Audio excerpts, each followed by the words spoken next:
अस्सलाम वालेकुम फ्रेंड्स, मेरा नाम है शौर और आप देख रहे हैं कैड मास्टर ट्यूटोरियल्स। और कैड मास्टर ट्यूटोरियल्स में आज का हमारा जो लेसन है वो रीजन के बारे में। रीजन कमांड क्या होती है, किस तरह काम करती है, रीजन क्या होता है, कहाँ पे पाया जाता है। रीजन जो है वो ऑटो कैड की ड्रॉ पैनल में पाया जाता है और रीजन को किस तरह ड्रॉ किया जाता है। रीजन को ड्रॉ करने के लिए सबसे पहले हमारे पास किसी ऑब्जेक्ट का होना ज़रूरी है।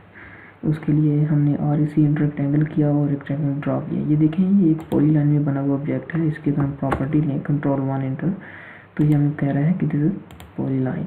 तो ये एक पॉलीलाइन है। तो पॉलीलाइन से बना हुआ ऑब्जेक्ट रीजन हो सकता है। इसके अलावा L इंटर लाइन, अगर लाइन की मदद से एक क्लोज ऑब्जेक्ट बनाते हैं तो ये एक क्लोज बाउंड्री है, तो इसको भी हम इजीली इस ऑब्जेक्ट को रीजन कर सकते हैं।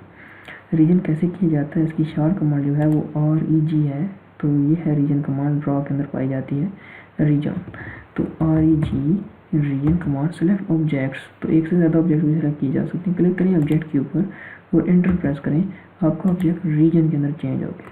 अगर हम यहाँ पे इसकी फिर दोबारा एक रेक्टेंगल ड्रॉ करें तो दोनों ऑब्जेक्ट देखिए क्लिक करने पर सेलेक्ट हो जाते हैं मुकम्मल। पॉलीलाइन एक ऐसा ऑब्जेक्ट होता है जिसकी लाइन लगाई जाए तमाम लाइनें जुड़ी हुई होती हैं। पॉलीलाइन उस लाइन को कहते हैं जिसके साथ तमाम जो लाइनें जुड़ी हुई हों। और रीजन भी इसी तरह जुड़ा हुआ होता है, लेकिन रीजन और पॉलीलाइन में फ़र्क ये होता है कि अगर हम विजुअल स्टाइल कंट्रोल के ऊपर क्लिक करके रियलिस्टिक व्यू के ऊपर क्लिक करें, फॉर एग्जाम्पल अगर कैप्चर व्यू ले लें, कोई भी व्यू ले लें 3D का, तो जब इसको 3D में देखेंगे तो ये ऑब्जेक्ट आपको अंदर से सॉलिड नज़र आता है और पॉलीलाइन जो है अंदर से खाली नज़र आती है। ये आपको पॉलीलाइन फ्रेम में नज़र आ रहा है, ये एक 2D है और ये 3D के अंदर चेंज हो जाता है। तो रीजन कमांड से आपको ऑब्जेक्ट जो है वो 3D के अंदर चेंज होता है, सरफेस के अंदर चेंज हो जाता है। ये ऑब्जेक्ट आपका सरफेस बन गया है और ये ऑब्जेक्ट जो है वो आपका पॉलीलाइन है, इसलिए ये लाइन ही रही है। ये 2D के अंदर है और ये ऑब्जेक्ट आपका 3D के अंदर है। अगर हम किसी लाइन को, इस तरह की लाइन को REG इंटर रीजन करें तो ऑब्जेक्ट को सिलेक्ट करने के बाद इंटर प्रेस करेंगे तो ये ऑब्जेक्ट भी आपका इसी तरह रीजन हो जाता है। C इंटर सर्कल, एक सर्कल ड्रॉ करते हैं, REG enter region, select object enter, तो आपका सर्कल जो है वो भी रीजन हो गया है, सरफेस के अंदर चेंज हो गया है। ये 2D वाई फ्रेम के अंदर एक जैसे नज़र आते हैं, लेकिन जब इनको 3D में देखा जाता है तो रीजन ऑब्जेक्ट आपको सरफेस की मानी नज़र आएगा। ये होता है रीजन कमांड और उम्मीद करता हूँ कि रीजन कमांड की आपको समझ आ गई है। इसके अलावा एक टेक्निकल टिप आपके लिए ये है कि कभी भी क्लोज ऑब्जेक्ट के अलावा ओपन ऑब्जेक्ट कभी भी रीजन नहीं होते।